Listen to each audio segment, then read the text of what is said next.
అరే రే సుప్రీంకోర్టు తెలంగాణ ప్రభుత్వాన్ని పరిశాన్ చేసింది. హైకోర్టులో ఏదైతే స్టే వచ్చిందో దాన్ని ఎత్తేయాలని చెప్పేసి సుప్రీంకోర్టుకు పోయింది తెలంగాణ ప్రభుత్వం.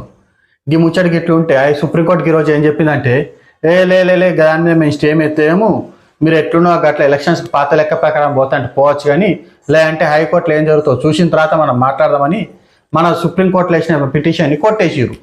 ఇప్పుడు తెలంగాణ ప్రభుత్వానికి ఇదైతే పరిశాన్ అయింది అనుకో. అయితే ఈ పరిశాన్ మీద కూడా గీయాల 3 గంటలకు మన కాంగ్రెస్ పార్టీ పెద్ద మహేష్ కుమార్ గౌడ్ సాబు మీటింగ్ పెట్టినట.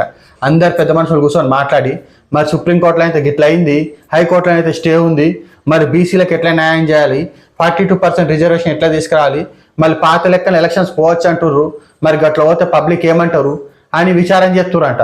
మరి ముచ్చటికి ఇట్లా ఉండగా సుప్రీంకోర్టు మాటినాల్సిందే కదా ఎట్లాగో, మరి అట్లనే హైకోర్టు మాటినాల్సిందే గవర్నమెంట్. మరి ఇదైతే పెద్ద పరిశాన్ అయిపోయింది తెలంగాణ ప్రభుత్వానికి. మరి చూద్దాం మరి 3 గంటల తర్వాత మళ్ళీ కాంగ్రెస్ పార్టీ ఏం డిసిషన్ తీసుకుంటుందని.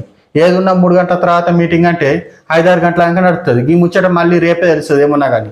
ఇప్పటికైతే సుప్రీంకోర్టులో మన పిటిషన్ని తిరస్కరించారు, హైకోర్టులోనైతే స్టే ఉంది.